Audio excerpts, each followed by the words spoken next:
First Timothy 2:8, something I did in a homeless shelter. The note that I made for this video is maybe 6 months old. I don't know what I'm about to say, but let's see.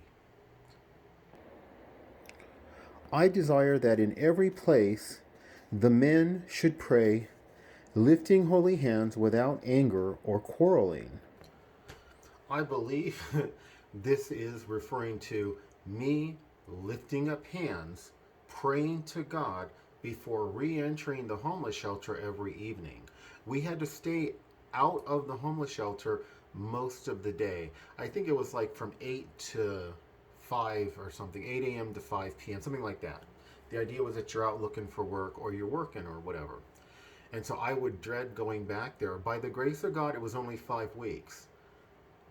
When I first moved in, the men's part of the shelter was less than half full. The women's part of the shelter was like maybe 10%. A week after I moved in, literally they filled up the shelter. I was being targeted so intensely.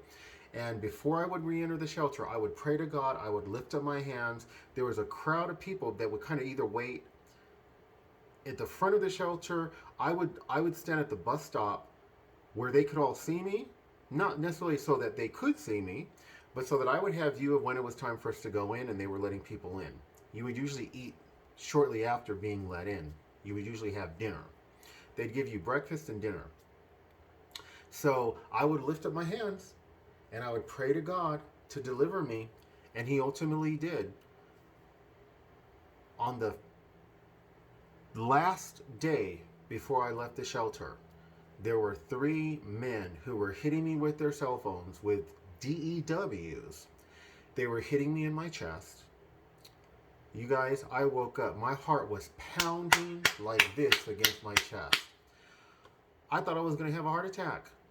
You know, their plan was for me to explode in the middle of the night, wake up all these men. This room had 50 men in it, all bunk beds.